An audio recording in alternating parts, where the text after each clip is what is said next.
그 몸뚱이 평생 질리도록 봤으면 됐다고.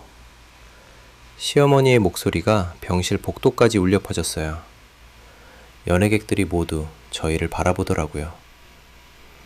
어머님, 목소리 좀 뭐? 저 꼴로 언제까지 살 거야? 병원 뒤만 나가고. 저는 그 순간 정말 부끄러웠어요. 아픈 시아버지 앞에서 그런 말을 하시다니. 연지야, 미안하다.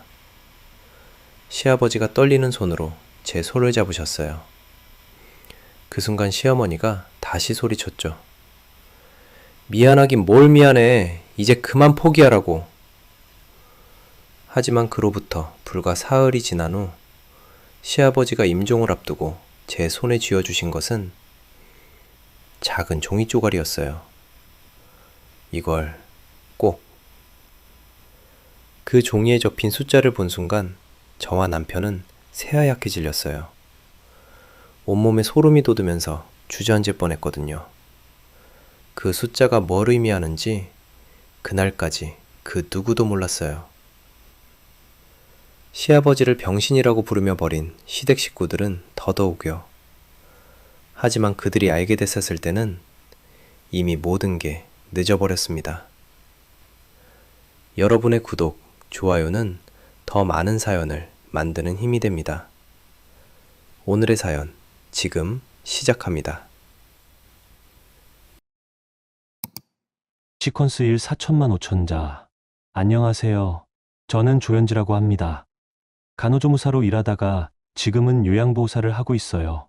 오늘 들려드릴 이야기는 제가 겪은 일 중에서도 가장 가슴 아팠던 겨울 이야기입니다. 2025년 초겨울이었어요. 제 남편 재석이와 결혼한 지 벌써 7년째였는데 그날은 정말 잊을 수가 없네요. 시아버지 진철 어르신이 췌장암 판정을 받으신 거였거든요. 병원에서 나오는 길, 재석이는 말이 없었어요. 저도 뭐라 위로할 말을 찾지 못하겠더라고요. 그런데 집에 도착해서 시어머니에게 말씀드렸을 때 그분의 반응은 제 상상을 뛰어넘었습니다. 가망이 있나? 없다는 거 아니야. 시어머니 윤경자 어머님은 찬 목소리로 말씀하셨어요. 마치 날씨 이야기하듯 담담하게 말이죠. 어머님, 그래도 최선을 다해보시죠. 아직. 최선, 그 몸뚱이로 최선이 뭐가 있겠어. 이미 평생 짐이었는데. 저는 깜짝 놀랐어요. 아무리 성격이 차갑다고는 하지만 남편 앞에서 그런 말을 하시다니요. 시아버지는 어릴 때 전쟁통에 소아마비를 앓으셔서 다리가 불편하세요. 그래서인지 어머님은 항상 시아버지를 부담스러워 하셨거든요. 며칠 뒤 큰아들 도훈 아주버님 댁에서 연락이 왔어요. 재석아, 와서 좀 보자. 재석이와 함께 아주버님 댁에 갔는데 거기서 본 광경은 정말 충격적이었습니다. 시아버지가 현관 앞 계단에 앉아 계신 거예요. 겨울 찬바람이 부는데 얇은 잠옷 차림으로 말이죠. 아버지, 뭘 하고 계세요? 재석이가 급하게 달려갔어요. 시아버지는 고개를 들지도 못하고 계셨어요. 그때 집 안에서 아주버님이 나오시더라고요. 야, 왔냐? 잘됐다.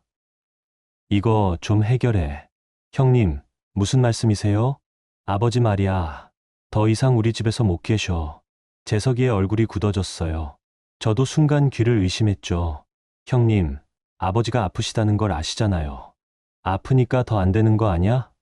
우리 수진이 고3인데 집에서 신음소리 들리면 공부가 되겠어. 그리고 아주버님은 잠깐 말을 멈췄다가 계속했어요. 솔직히 말할게. 저 모양으로 얼마나 더 살겠어. 병원비만 나가고 집안 분위기만 더 나빠질 텐데.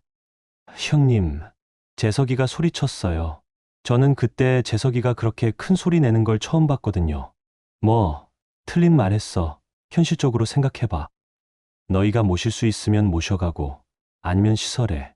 시설이라니요. 제가 참을 수 없어서 끼어들었어요. 연지야, 내가 끼어들 일 아니야. 아주버님이 차가운 눈으로 저를 보셨어요. 그런데 그때 형님이 나타나셨거든요. 여보, 뭐 하는 거야? 빨리 처리하라고 했잖아. 아, 그래. 재석아, 아무튼 오늘까지만 하자. 내일부터는 정말 곤란하니까. 시아버지는 그 모든 말을 다 들으셨을 거예요. 그분의 어깨가 더 작아 보였거든요. 절뚝이는 다리를 부여잡고 일어서려 하시는데 저는 그 모습을 참아볼 수가 없었어요. 아버님, 제가 시아버지께 다가갔어요. 저희 집으로 가시죠. 제가 모시겠습니다. 시아버지가 저를 바라보셨어요. 그분의 눈에 눈물이 고여 있었거든요. 연지야, 괜찮으세요? 저희 집이 좀 좁긴 하지만 편하게 계실 수 있게 해드릴게요. 재석이도 옆으로 와서 아버지 팔을 잡았어요. 아버지, 우리 집으로 가시죠. 아주버님이 뒤에서 중얼거리는 소리가 들렸어요. 그래, 그럼 그렇게 해. 어차피 너희 몫이었으니까. 무슨 뜻인지 모르겠지만 그때는 시아버지를 모시고 가는 게 급했어요. 재석이가 아버지를 부축해서 차에 태우고 저는 간단한 옷가지들을 챙겨왔어요. 차 안은 조용했어요. 시아버지는 창밖을 보고 계셨는데 그분의 손이 계속 떨리고 있었거든요. 아버님, 괜찮으세요? 연지야, 미안하다. 무슨 말씀을 그렇게 하세요? 가족인데요. 가족이라는 말에 시아버지가 더 우셨어요. 저는 그때 깨달았거든요. 이분은 평생 가족 대접을 제대로 받아보지 못하셨다는 거요. 우리 집에 도착했을 때 눈이 내리기 시작했어요. 시아버지의 절뚝이는 발소리가 흰 눈 위에 찍혔습니다. 그 발자국을 보면서 저는 생각했어요. 이분을 끝까지 지켜드리자고 말이에요. 시퀀스 2 4천만 5천자. 저희 집은 전세로 사는 30평 아파트였어요. 방 2개에 거실 하나였는데 거실을 시아버지 방으로 만들어 드렸죠. 병원 침대는 너무 비싸서 못 들여놓고 대신 매트리스를 바닥에 깔고 푹신한 이불로 정성껏 깔아드렸어요. 시아버지는 처음에 많이 불편해하셨어요. 화장실 가실 때도 제게 미안하다고 하시고 밥 한 숟갈 드셔도 이런 것까지 해줘서 고맙다고 말씀하시곤 했거든요. 아버님, 그런 말씀 마세요. 당연한 거예요. 당연한 게 어디 있어? 연지야, 너는 정말 고마운 아이다. 그런데 평화는 오래가지 못했어요. 시아버지를 모신 지 사흘째 되는 날, 시어머니에게서 전화가 왔거든요. 연지야, 너 정신 나갔냐? 갑작스러운 전화에 저는 깜짝 놀랐어요. 어머님, 무슨 말씀이세요? 그 몸뚱이를 내가 왜 모시고 가? 시설에 보내면 되는 걸. 어머님, 아니 도대체 몇 년을 더 모실 거야? 재석이 월급으로 병원비까지 대면서? 너도 일 그만둬야 할 거 아니야? 시어머니는 계속해서 쏟아내셨어요. 마치 화풀이 하듯 말이죠. 그리고 말이야, 연지야. 진철이가 죽으면 나눠 가져야 할 게 있어. 그런데 너희가 모시고 있으면 알지. 무슨 말씀인지 잘 모르겠어요. 유산 말이야, 유산. 그동안 생활비 명목으로 도훈이가 관리해왔는데 그게 만만치 않거든. 그런데 너희가 그 몸뚱이 모신다고 해서 그걸 다 가져가려는 건 아니지.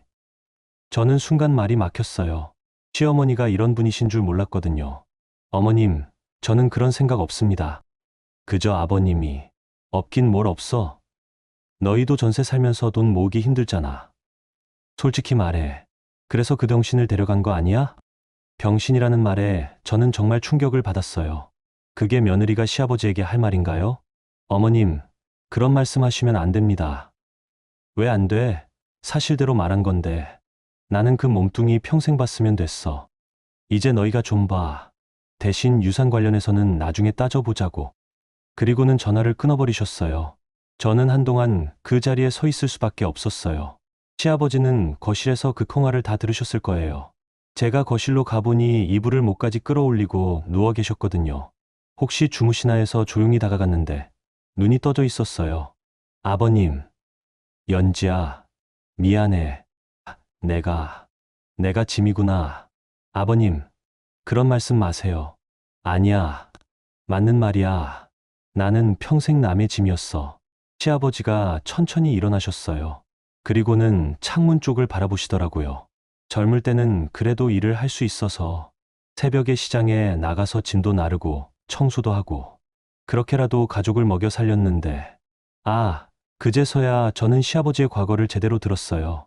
다리가 불편하셔도 평생 가족을 위해 일하셨던 거죠. 도훈이 대학 등록금도 내가 벌어서 냈고 재석이 결혼자금도 내가 모아준 거야. 그런데 이제는 시아버지의 목소리가 떨렸어요. 이제는 정말 아무 쓸모없는 짐이 됐구나. 아버님, 그런 말씀 절대 하지 마세요. 아버님은 짐이 아니에요. 그런데 그때 현관에서 소리가 났어요. 재석이가 퇴근한 거였죠. 그런데 재석이 혼자가 아니었어요. 아주버님 부부가 함께 왔더라고요. 안녕하세요. 형님이 인사를 하시더니 바로 거실로 향했어요. 아버님, 몸은 좀 어떠세요? 겉으로는 안부를 묻는 것 같았는데 뭔가 느낌이 이상했어요. 괜찮다. 시아버지가 짧게 대답하셨어요. 그나저나 재석아. 아주버님이 재석이를 불렀어요. 아버지 병원비는 어떻게 할 거야? 그리고 혹시 보험 같은 것도 있나? 형님, 그런 걸 왜? 아니, 당연히 알아야지. 우리도 도와줘야 할 거 아냐. 그런데 아버지 통장은 누가 관리하고 있어? 아주버님의 질문에 재석이가 당황하는 게 보였어요. 그건 아버지가 직접. 그럼 비밀번호 같은 건 아세요?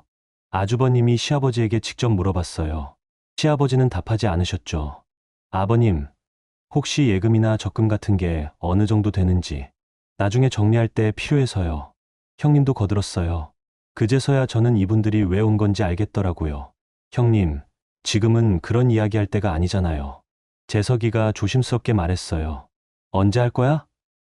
나중에 정신 없어지면 더 어려워져. 미리미리 정리해두는 게 좋다고. 그래도 재석아, 형이 나쁜 마음으로 하는 말이 아니야. 현실적으로 생각해보라고. 그때 시아버지가 일어나셨어요. 절뚝거리며 안방으로 가시는 거였어요. 아버님, 어디 가세요? 제가 따라가려 했는데 시아버지가 손을 저으시며 말씀하셨어요. 혼자 있고 싶어. 그리고는 안방 문을 닫아버리셨어요. 아주버님 부부는 얼마 더 있다가 돌아갔는데 가면서 재석이에게 이런 말을 하시더라고요. 아무튼 나중에 이야기 좀 하자. 미리 알아둘 게 있으니까. 그날 밤 재석이가 처음으로 아주버님에게 화를 냈어요. 형님 대체 왜 그러세요? 아버지가 아프시다는데 돈 이야기만. 그게 현실이야. 재석아. 우리가 아무리 마음만 예쁘게 먹는다고 해서 병원비가 공짜로 나오냐? 그날부터 집안 분위기가 더 무거워졌어요. 시아버지는 말수가 더 줄어드셨고 재석이는 스트레스 때문에 잠을 제대로 못 이루더라고요. 저는 그 사이에서 어떻게 해야 할지 모르겠더라고요. 그런데 정말 모르겠더라고요. 가족이라는 게 이런 건가요? 사람이 아플 때 제일 먼저 돈 이야기를 하는 게 가족인가요? 시아버지가 접어두신 이불 위에 흩어진 약봉지들을 보면서 저는 다짐했어요. 적어도 저는 끝까지 이분을 사람으로 대해드리겠다고요. 시퀀스 3, 4천만 5천자. 시아버지의 상태가 점점 안 좋아지고 계셨어요. 처음에는 스스로 화장실도 가시고 간단한 음식도 드실 수 있었는데 한 달쯤 지나니 거의 누워 계시는 시간이 많아졌거든요. 저는 요양보호사 일을 줄이고 시아버지를 돌봤어요. 하루에 두세 번씩 죽을 끓여드리고 물도 자주 갈아드리고 가끔 몸을 씻어드리기도 했죠. 처음에는 시아버지가 많이 민망해 하셨어요. 연지야, 이런 것까지. 미안해. 아버님, 괜찮다고요. 제가 이런 일 하는 사람인 거려. 시아버지는 어떤 때는 제 손을 꼭 잡으시면서 고맙다고 하셨어요. 그럴 때 저는 이 일을 잘하고 있다는 생각이 들었거든요. 그런데 어느 날 밤이었어요. 새벽 2시쯤인데 시아버지가 많이 아프다고 하시는 거예요. 열도 나고 숨도 가빠 하시더라고요. 재석이와 함께 급히 응급실로 모셨어요. 다행히 큰 문제는 아니었지만 의사 선생님이 이런 말씀을 하시더라고요. 이제 집에서 돌보기는 힘들 것 같은데요. 좀 더 전문적인 케어가 필요할 거예요.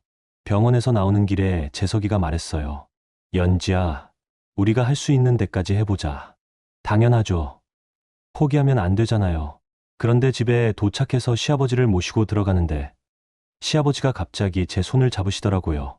연지야, 잠깐만. 네, 아버님. 서랍.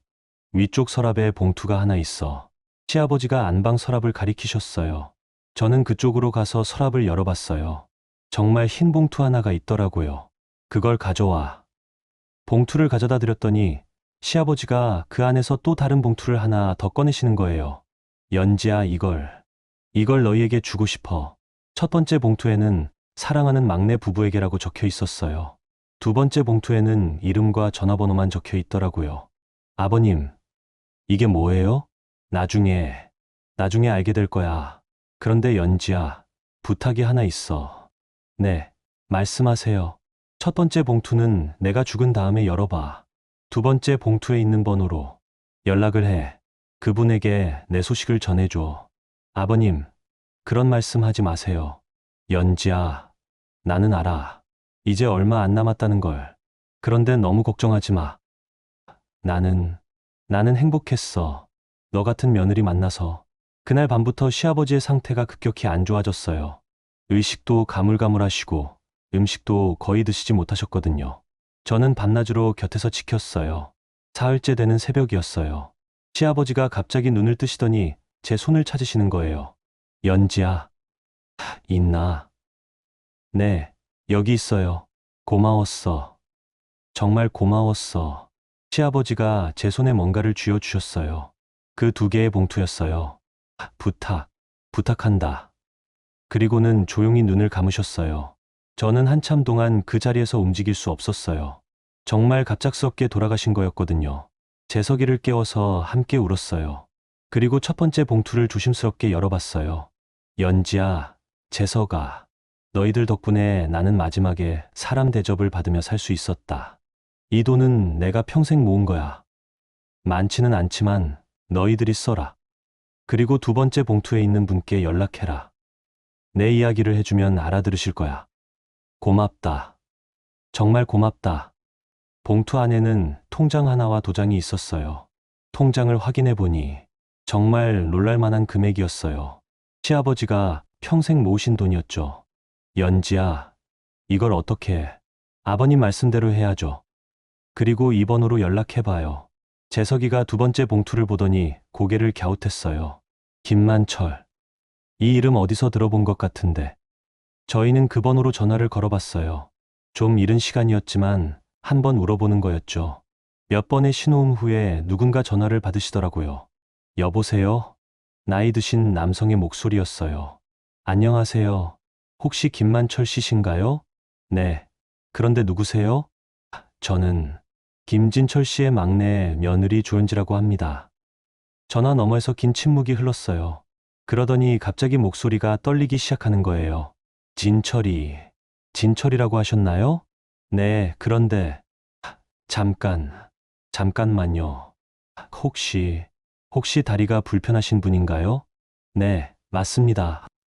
어디 계세요? 제가 지금 당장 가겠습니다. 그분의 목소리에서 울음이 섞여 나왔어요. 몇 시간 후, 검은 세단 한 대가 저희 아파트 앞에 섰어요. 거기서 지팡이를 짚은 노인분이 내리시더라고요. 뒤에서는 양복 입은 분들이 함께 따라오셨고요. 혹시 연지 씨인가요? 네, 맞습니다. 저는 김만철입니다. 진철이의 형입니다. 형이라고 하시는 순간 저는 깨달았어요. 시아버지가 왜 그분에게 연락하라고 하셨는지를요. 만철 어르신은 시아버지 영정사진을 보시더니 그 자리에서 무너지셨어요. 동생아, 형이 늦었다. 정말 늦었다. 그분이 우시는 모습을 보면서 저는 이제 뭔가 큰 일이 벌어질 거라는 걸 느꼈어요. 시아버지를 그렇게 업신여겼던 가족들이 이 사실을 알면 어떻게 될까요? 만철 어르신은 저희에게 이런 말씀을 하셨어요. 진철이 장례는 제가 치겠습니다. 그리고 이 집안에서 내 동생을 어떻게 대했는지 다 알아보겠어요. 그분의 목소리에는 평생의 후회와 함께 뭔가 무서운 결심이 담겨 있었어요. 시퀀스 4천만 5천자. 만철 어르신이 장례식장을 예약하신다는 말씀을 하시자 저는 좀 당황스러웠어요. 물론 고마운 일이었지만 갑작스럽게 나타나신 분이 모든 걸 주도하신다는 게 그래도 시아버지의 친형이시니까 따를 수밖에 없었죠. 장례식장은 시내에서 제일 큰 곳이었어요. 만철 어르신이 예약하시니까 특실로 배정해 주시더라고요. 저희는 그런 고급 장례식장에 와본 적이 없어서 좀 위축됐어요. 연지 씨, 재석 씨, 걱정하지 마세요. 진철이 장례만큼은 제대로 치러드리겠습니다.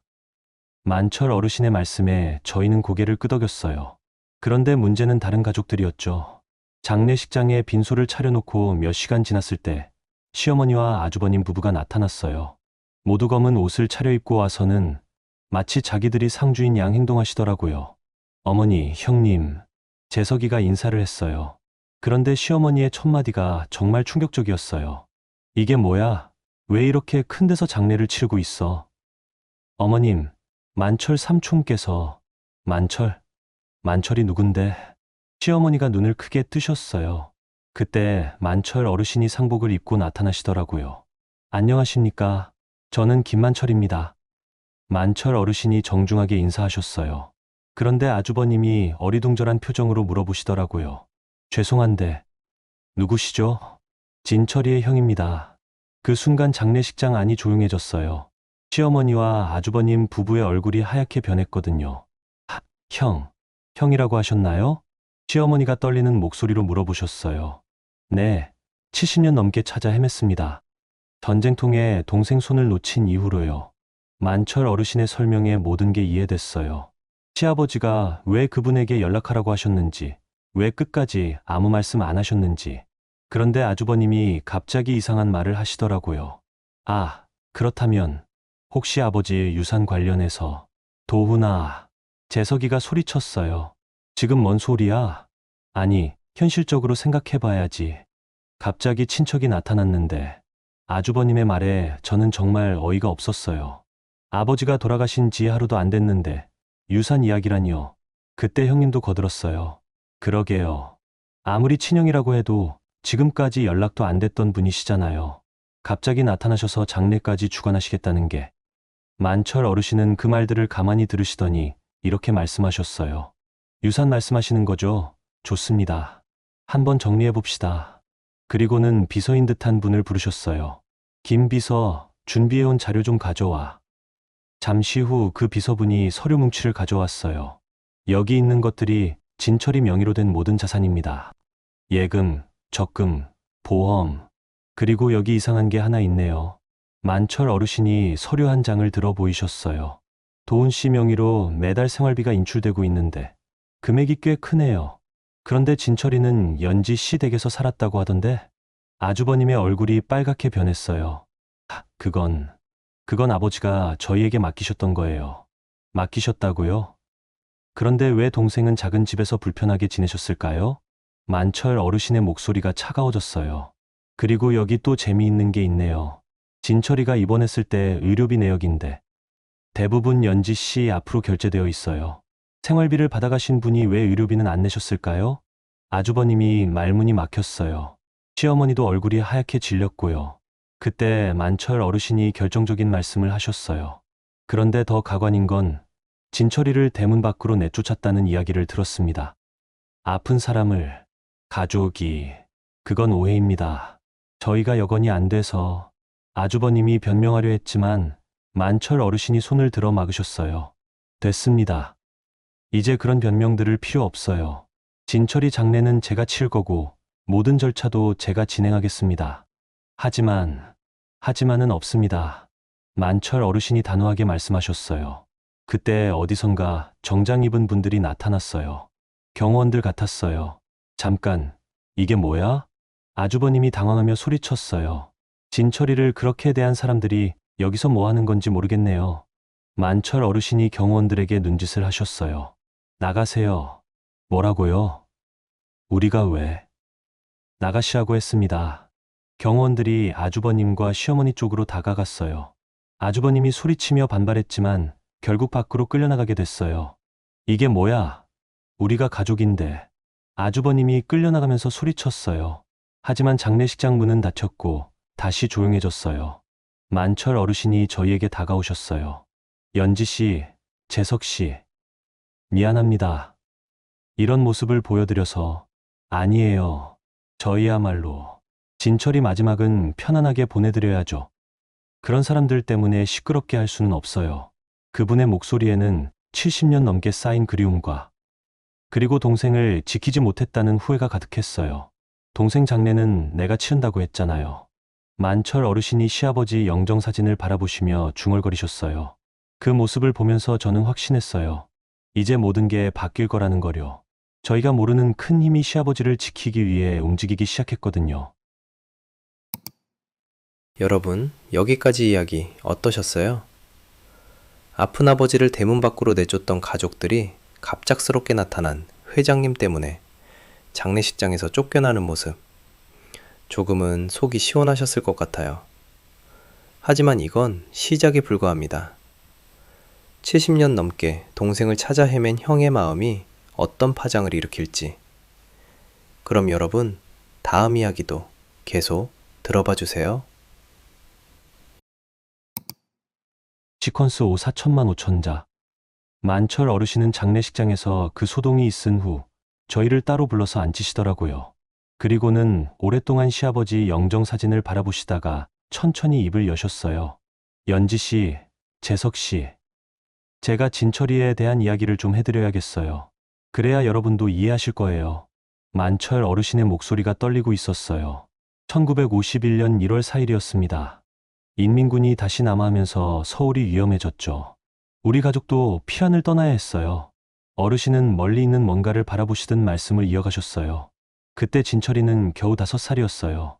저는 12살이었고 부모님은 진철이가 태어날 때부터 다리가 좀 불편하다는 걸 아셨지만 전쟁통에 제대로 치료받을 기회가 없었죠. 1.4 후퇴 때 말씀이시군요. 재석이가 조심스럽게 말했어요. 네, 맞습니다. 서울역에는 정말 많은 사람들이 몰려 있었어요. 기차를 타려는 사람들로 아수라장이었죠. 부모님은 짐을 챙기시고 저는 진철이 손을 꼭 잡고 있었어요. 만철 어르신의 눈에서 눈물이 흘렀어요. 그런데 갑자기 인파가 밀려오면서 진철이 손이 제 손에서 빠져버린 거예요. 형, 형 하고 부르는 소리가 들렸는데 어르신은 잠시 말을 멈추셨어요. 너무 힘드신 것 같았거든요. 저는 진철이를 찾으려고 했어요. 하지만 부모님이 제 손을 잡고 그냥 기차에 태우시더라고요. 나중에 찾으면 된다고. 지금은 살아야 한다고 하시면서. 그때 이후로 쭉 못 만나신 건가요? 제가 물어봤어요. 네. 그날 이후로 70년 넘게 찾아 헤맸어요. 전쟁이 끝나고 나서도 제가 사업을 하게 된 이후에도 계속 사람들을 고용해서 찾아다녔어요. 만철 어르신은 주머니에서 낡은 사진 한 장을 꺼내셨어요. 어린 두 형제가 함께 찍힌 사진이었어요. 이게 마지막으로 함께 찍은 사진이에요. 1950년 여름이었죠. 사진 속의 어린 시아버지는 형 어깨에 기대어 환하게 웃고 있었어요. 지금의 힘든 모습과는 너무 다른 모습이었죠. 그런데 2년 전이었어요. 제가 고용한 흥신소에서 연락이 온 거죠. 김진철이라는 이름으로 살고 있는 사람을 찾았다고. 그때부터 아셨던 건가요? 네. 하지만 제가 바로 연락드리지는 못했어요. 왜요? 진철이가 어떻게 살고 있는지 먼저 알아봤거든요. 그런데 만철 어르신의 목소리가 더 떨렸어요. 가족들이 그 애를 어떻게 대하는지 알게 됐어요. 병신, 짐이라고 부르면서 사람 취급도 안 하더라고요. 저는 가슴이 아팠어요. 시아버지가 그런 대우를 받으시면서도 혼자 참고 계셨던 거구나 싶어서요. 그래서 조심스럽게 접근하려고 했어요. 갑자기 나타나서 진철이를 더 힘들게 할까봐. 그런데 왜 시아버지께 직접 말씀 안 드리셨어요? 재석이가 물어봤어요. 사실은 진철이도 저를 알고 있었어요. 네. 2년 전에 한 번 마주친 적이 있거든요. 시장에서 우연히. 그때 진철이가 저를 알아보더라고요. 형님? 이라고 부르면서 만철 어르신이 울음을 터뜨리셨어요. 그런데 진철이가 뭐라고 했는지 아세요? 형님, 저 안 보신 척 해주세요라고 하더라고요. 왜요? 지금 나타나시면 가족들이 형님한테까지 피해를 드릴까봐. 그러더라고요. 마지막까지 남을 걱정하는 애였어요. 저는 그제서야 이해했어요. 시아버지가 왜 그 봉투에 만철 어르신 연락처를 적어 놓으셨는지, 왜 돌아가시기 전까지 아무 말씀 안 하셨는지. 진철이는 자기가 형에게 짐이 될까봐 걱정했던 거구나. 만철 어르신이 고개를 끄덕이셨어요. 그래서 저는 멀리서 지켜보기만 했어요. 가끔 병원비가 부족하면 익명으로 도와주기도 하고. 그런데 결국 이렇게 됐네요. 만철 어르신이 시아버지 영정사진을 바라보시며 말씀하셨어요. 진철아, 형이 미안해. 70년 전에 손을 놓친 것도 미안하고 2년 전에 내 말을 들어준 것도 미안하다. 그리고는 저희를 향해 돌아서셨어요. 연지 씨, 재석 씨, 제가 진철이한테 해주지 못한 것들 이제라도 갚고 싶어요. 진철이를 그렇게 대한 사람들한테는 반드시 대가를 치르게 하겠어요. 만철 어르신의 목소리에는 70년간 쌓인 그리움과 후회, 그리고 분노가 모두 담겨 있었어요. 그리고 진철이가 여러분에게 남긴 유언, 그것도 제대로 지켜지게 하겠습니다. 그때 만철 어르신이 비서를 부르셨어요. 김 비서, 변호사님께 연락해. 내일부터 본격적으로 시작하자. 네, 회장님. 그런데 어느 정도까지, 끝까지. 진철이를 버린 사람들이 어떤 대가를 치르는지 똑똑히 보여줘야 해. 저는 그때 느꼈어요. 70년 동안 동생을 찾아 헤맨 형의 마음이 얼마나 깊은지, 그리고 그 마음이 이제 어떤 힘으로 바뀔지를요. 장례식장 밖에서는 시어머니와 아주버님이 아직도 소리를 지르고 있었어요. 하지만 그 소리가 이제는 별로 무섭지 않았어요. 더 큰 힘이 저희 편에 생겼으니까요. 만철 어르신이 마지막으로 이런 말씀을 하셨어요. 진철아, 이제 형이 너를 지켜줄게. 누구도 우리 동생을 무시하지 못하게 하겠어. 그날 밤 저는 처음으로 편안하게 잠들 수 있었어요. 시아버지가 이제 정말 편히 쉬실 수 있을 것 같다는 생각이 들어서요. 시퀀스 6 4천만 5천자. 장례 다음 날 만철 어르신이 저희를 당신 댁으로 초대하셨어요. 강남에 있는 대저택이었는데 저희 같은 사람들이 와도 되나 싶을 정도로 웅장했어요. 응접실로 안내받았는데 거기에는 정장을 입은 분이 기다리고 계셨어요. 안녕하세요. 저는 김 회장님 전담 변호사 이정민입니다. 변호사님이 정중하게 인사하시더니 테이블에 서류를 펼쳐놓으셨어요. 오늘 모신 이유는 고인의 유언 집행과 관련해서 몇 가지 정리할 것들이 있어서입니다. 만철 어르신이 저희 옆에 앉으시며 말씀하셨어요. 연지 씨, 재석 씨, 진철이가 남긴 유언장 말이에요. 법적으로 완벽하게 보호받을 수 있도록 하겠어요. 변호사님이 첫 번째 서류를 가리키셨어요. 먼저 고인의 전체 재산 목록입니다. 예금이 3억 2천만 원, 적금이 1억 8천만 원, 그리고 보험금이 5천만 원입니다. 저희는 그 금액을 듣고 깜짝 놀랐어요. 시아버지가 그렇게 많은 돈을 모으고 계셨던 거예요. 문제는 여기에요. 변호사님이 다른 서류를 보여주셨어요. 지난 2년간 김도훈 씨 명의로 매달 200만 원씩 인출되고 있었습니다. 명목은 생활비였는데, 생활비라고 했지만 실제로는 아버님이 연지 씨 댁에서 지내셨죠. 만철 어르신이 차갑게 말씀하셨어요. 네, 그렇습니다. 더욱이 의료비는 모두 연지 씨께서 부담하신 것으로 확인됩니다. 저는 그제서야 아주버님이 왜 그렇게 유산에 관심을 보였는지 알겠더라고요. 그리고 여기 더 문제가 되는 부분이 있습니다. 변호사님이 또 다른 서류를 꺼내셨어요. 고인을 집에서 내쫓은 날의 CCTV 영상을 확보했습니다. 또한 그날 있었던 대화 내용도 목격자들의 증언으로 확보했어요. 영상을 보는데 정말 참혹했어요. 아픈 시아버지를 대문 밖으로 밀어내는 아주버님의 모습, 그리고 그 뒤에서 짐이라고 말하는 시어머니의 모습까지. 이런 증거들이 있으면 유언 무효화 시도는 원천 차단할 수 있습니다. 만철 어르신이 제 손을 잡으시더라고요. 연지 씨, 혹시 마음에 부담 갖지 마세요. 이건 정당한 권리예요. 하지만 너무 많은 돈이에요. 많긴요. 진철이가 평생 모은 돈이에요. 자기는 제대로 써보지도 못하고. 어르신의 목소리가 또 떨렸어요. 그리고 연지 씨, 이건 단순히 돈 문제가 아니에요. 진철이의 존엄성을 지키는 일이에요. 그때 변호사님이 또 다른 이야기를 꺼내셨어요. 사실 어제 김도훈 씨 측에서 연락이 왔습니다. 유언장 효력에 대해 이의를 제기하겠다고 하더군요. 이의 제기라뇨? 재석이가 깜짝 놀랐어요. 고인이 정신적으로 온전하지 못했다는 주장을 하려는 것 같습니다.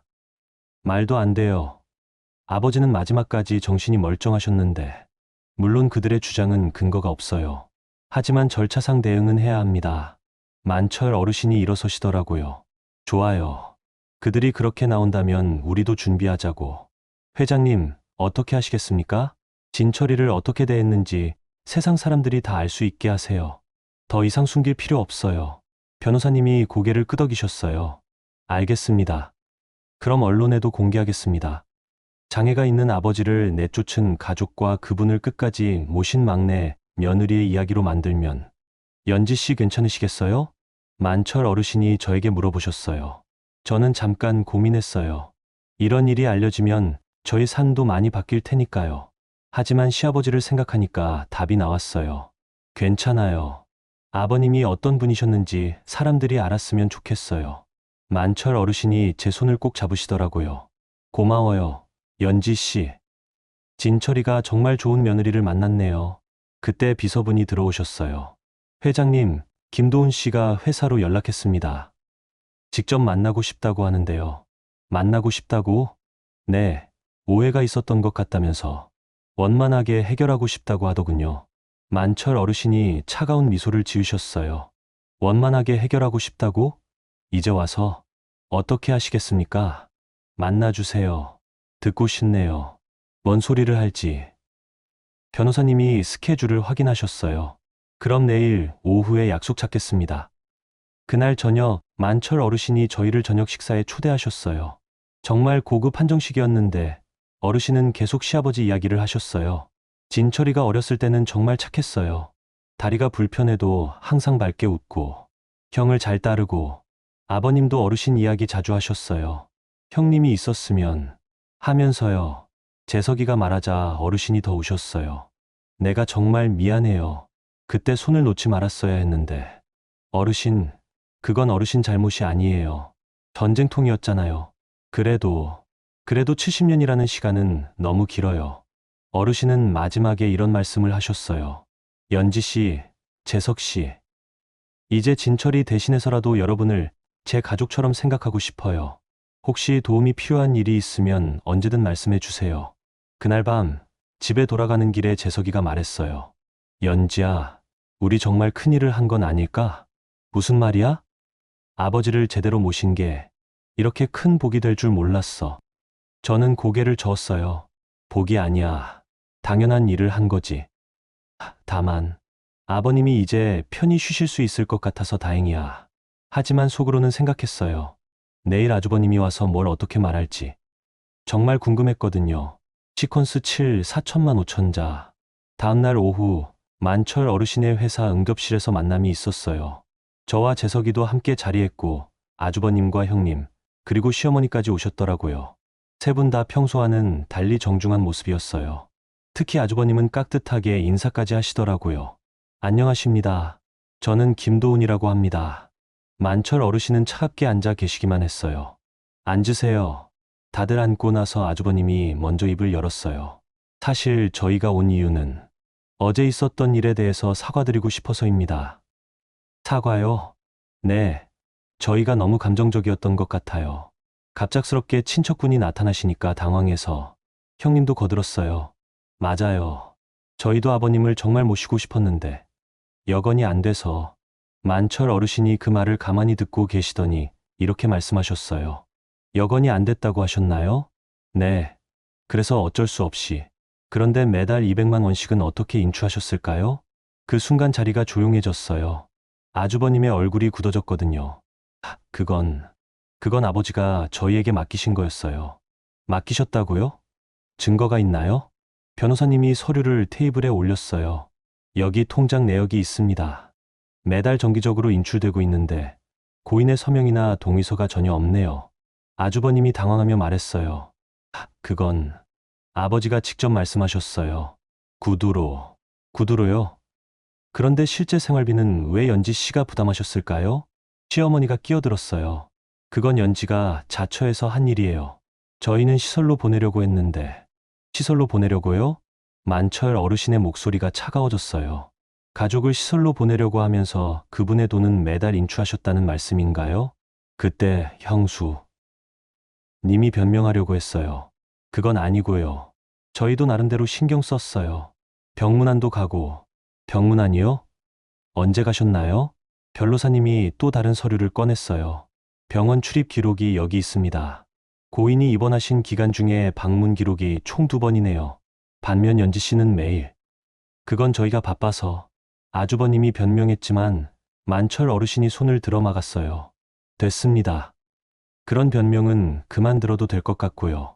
어르신이 영상 파일이 든 태블릿을 테이블에 올렸어요. 이걸 한번 보시죠. CCTV 영상이 재생됐어요. 시아버지를 대문 밖으로 내보내는 그 장면이었죠. 영상에서 아주버님의 목소리가 선명하게 들렸어요. 아버지, 더 이상 우리 집에서 못 계셔. 저 모양으로 얼마나 더 살겠어? 그리고 시어머니의 목소리도 나왔어요. 그 병신 때문에 수진이 공부 못하잖아. 영상이 끝나자 자리는 완전히 조용해졌어요. 시어머니와 아주버님의 얼굴이 하얗게 변했거든요. 이게 여러분이 말하는 나름대로 신경 쓴 모습인가요? 만철 어르신의 목소리에는 분노가 가득했어요. 그리고 병신이라는 표현. 이게 가족이 할 말인가요? 시어머니가 떨리는 목소리로 말했어요. 그건 제가 너무 화가 나서요? 아픈 가족을 보고 화가 났다는 말씀인가요? 그때 아주버님이 갑자기 일어났어요. 아니, 이건 너무하잖아요. 우리도 나름대로요? 만철 어르신도 일어나셨어요. 70년 동안 제가 찾아 헤맨 내 동생을 여러분은 짐이라고 했어요.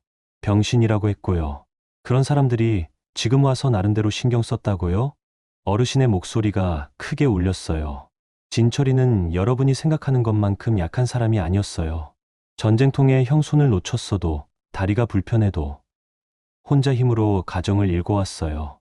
만철 어르신이 또 다른 서류를 꺼내셨어요. 진철이가 젊을 때 직업이 뭐였는지 아세요? 새벽 시장에서 집 나르는 일부터 시작해서 청소, 경비, 택시 운전. 못 해본 일이 없었어요. 시어머니가 고개를 숙였어요. 그리고 그렇게 번 돈으로 도훈 씨 대학 보내고 재석 씨 결혼시키고 여러분은 그런 분을 짐이라고 했어요. 아주버님이 변명하려고 했어요. 하지만 마지막에는 정말 돌보기 힘들어서요. 그럼 왜 그분의 돈은 계속 가져갔나요? 변호사님이 마지막 증거를 제시했어요. 여기 통화 녹음도 있습니다. 윤경자 씨가 연지 씨에게 한 전화 내용이에요. 스피커에서 시어머니의 목소리가 흘러나왔어요. 그 병신을 내가 왜 모시고 가? 시설에 보내면 되는 걸. 그 몸뚱이 평생 봤으면 됐어. 녹음이 끝나자 시어머니가 완전히 무너졌어요. 저는 그냥이요? 이게 그냥인가요? 만철 어르신이 마지막으로 이렇게 말씀하셨어요. 이제 그만 나가세요. 더 이상 진철이 가족 행세하지 마시고요. 아주버님이 마지막으로 소리쳤어요. 우리가 가족이에요. 법적으로요? 좋아요. 그럼 법으로 해결합시다. 변호사님이 일어났어요. 내일부터 횡령, 유기, 정신적 피해에 대한 민형사 고발을 진행하겠습니다. 그들은 결국 아무 말도 못하고 나가야 했어요. 시어머니는 울면서, 아주버님은 분노로 얼굴이 빨개진 채로요. 만철 어르신이 저희에게 돌아서서 말씀하셨어요. 연지 씨, 재석 씨, 이제 정말 끝났어요. 진철이를 무시한 사람들의 시대는 끝났습니다. 그날 시아버지의 명예가 완전히 회복되는 걸 보면서 저는 눈물이 났어요. 살아계실 때 못 받으신 대접을 이제라도 받으시는 것 같아서요. 시퀀스 8 4천만 5천자. 그로부터 한 달 후 모든 법적 절차가 마무리됐어요. 시아버지의 유산은 유언장대로 모두 저희에게 상속됐고, 아주버님은 횡령 혐의로 기소됐어요. 시어머니는 법정에서 공개 사과를 해야 했고요. 하지만 정작 중요한 건 그게 아니었어요. 만철 어르신이 저희를 다시 부르셨거든요. 연지 씨, 재석 씨, 진철이 일은 이제 정리됐지만 제가 여러분께 드리고 싶은 게 있어요. 어르신이 저희를 차에 태워서 어디론가 데려가셨어요. 도착한 곳은 저희가 살던 아파트 단지였어요. 어르신, 왜 여기로? 잠깐만 따라와 보세요. 어르신이 저희를 아파트 관리사무소로 안내하셨어요. 거기서 만난 관리소장님이 이런 말씀을 하시더라고요. 연지 씨, 축하드립니다. 이제 이 집 주인이 되셨네요. 네. 무슨 말씀이세요? 관리소장님이 서류를 보여주셨어요. 저희가 살던 전세집이 만철 어르신 명의로 매입되어 있었고, 그게 저희에게 증여된다는 내용이었어요. 어르신, 이건 너무... 아니에요. 이 정도는 해드려야죠. 만철 어르신이 저희 집 열쇠를 건네주시며 말씀하셨어요. 진철이가 평생 집 한 채 제대로 가져본 적이 없잖아요. 대신 여러분이 가지세요. 저는 눈물이 터져 나왔어요. 어르신, 정말 감사해요. 감사하긴요. 제가 더 감사하죠. 진철이 마지막을 지켜주셔서. 집으로 들어가니 거실에 시아버지 영정사진이 그대로 있었어요. 만철 어르신이 그 사진 앞에 무릎을 꿇고 앉으셨어요. 진철아, 형이 약속 지켰어. 너를 무시한 사람들 다 혼내줬어. 어르신이 시아버지 사진을 쓰다듬으시며 말씀하셨어요. 그리고 너 같은 며느리랑 아들 만난 것도 정말 다행이야. 그때 어르신이 저희를 불러 앉히셨어요. 연지 씨, 재석 씨, 제가 마지막으로 부탁드리고 싶은 게 있어요. 네, 말씀하세요. 저한테는 자식이 없어요. 평생 진철이만 찾아 살았거든요. 그런데 이제 진철이도 없고, 어르신의 목소리가 쓸쓸했어요. 혹시 괜찮으시다면 가끔 안부라도 물어봐도 될까요? 진철이 가족이니까. 제 가족이기도 하잖아요. 재석이가 먼저 대답했어요. 어르신, 저희야말로 고마우죠. 앞으로 자주 뵙겠습니다. 정말요? 네, 아버지도 그걸 원하셨을 거예요. 어르신이 환하게 웃으셨어요. 그 순간 정말 어린아이 같아 보이셨어요. 며칠 후, 저희는 시아버지 유언장에 적힌 대로 그분이 원하시던 자선단체에 기부를 했어요. 장애인 복지 관련 단체였어요. 아마 시아버지 나름대로의 마지막 뜻이었을 거예요. 그리고 저는 요양보호사 일을 계속하기로 했어요. 시아버지를 모시면서 느낀 게 많았거든요. 혼자 계신 노인분들이 얼마나 외로워하시는지, 가족들에게 얼마나 상처받으시는지. 연지야, 힘들지 않을까? 재석이가 걱정했어요. 괜찮아. 이게 내가 할 수 있는 일인 것 같아. 만철 어르신도 저희 결정을 지지해 주셨어요. 진철이 며느리답네요. 그런 마음 가진 사람이 있어서 세상이 조금이라도 따뜻해지는 것 같아요. 어느 날 저녁 저는 시아버지 사진 앞에 앉아서 이야기했어요. 아버님, 이제 편히 쉬셔도 될 것 같아요. 어르신께서 원하셨던 대로 저희가 사람 대접받으면서 잘 살고 있어요. 사진 속 시아버지가 미소 짓고 계신 것 같았어요. 그리고 만철 삼촌도 이제 외롭지 않으실 거예요. 저희가 자주 찾아뵐 테니까요. 밖에서 눈이 내리기 시작했어요. 시아버지가 저희 집에 처음 오셨던 그날처럼요. 하지만 이제는 슬픈 눈이 아니었어요. 새로운 시작을 알리는 따뜻한 눈이었거든요. 재석이가 제 어깨에 손을 올렸어요. 연지야, 우리 잘했지? 응, 잘했어. 아버지도 기뻐하실까? 당연하지. 마지막에 정말 사람 대접받으셨잖아. 그날 밤, 저희는 처음으로 우리 집에서 편안하게 잠들었어요. 시아버지의 축복 속에서요. 몇 달 후, 만철 어르신이 저희 집에 놀러 오셨을 때 이런 말씀을 하셨어요. 연지야, 내가 70년 동안 진철이를 찾아다닌 게 바로 이 순간을 위해서였나 봐. 무슨 말씀이세요? 진철이가 정말 좋은 사람들 만나서 행복하게 마지막을 보냈다는 걸 확인하려고 말이야. 어르신이 시아버지 사진을 바라보시며 말씀하셨어요.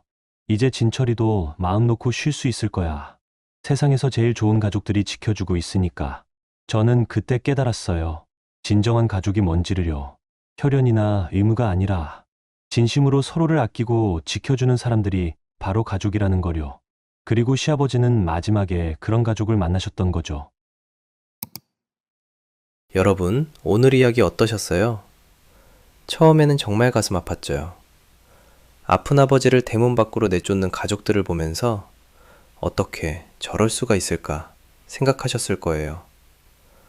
저도 이 이야기를 준비하면서 마음이 많이 아팠거든요. 하지만 연지 씨 같은 사람이 있어서 다행이었어요. 세상에는 여전히 따뜻한 마음을 가진 사람들이 있다는 걸 보여줬으니까요. 조건 없이, 계산 없이, 그냥 사람을 사람으로 대해주는 마음 말이에요. 그리고 70년 넘게 동생을 찾아 헤맨 만철 어르신의 형제에도 정말 감동적이었어요. 세월이 아무리 흘러도 변하지 않는 것들이 있다는 걸 보여주셨죠. 결국 이 이야기는 단순한 복수극이 아니라 사람의 존엄성에 관한 이야기였던 것 같아요. 누구나 나이가 들고 몸이 불편해질 수 있어요. 그때 우리가 어떤 선택을 하느냐, 그게 우리가 어떤 사람인지를 보여주는 거겠죠? 여러분도 살아가시면서 다양한 선택의 순간들을 만나실 거예요. 쉬운 길과 어려운 길, 이익이 되는 길과 마음이 편한 길. 그럴 때 연지 씨처럼 따뜻한 선택을 하실 수 있으면 좋겠어요. 그런 작은 선택들이 모여서 세상을 조금씩 더 따뜻하게 만드는 거니까요. 오늘 이야기가 여러분의 마음에도 작은 위로와 지혜가 되었으면 좋겠습니다. 구독과 좋아요 부탁드립니다.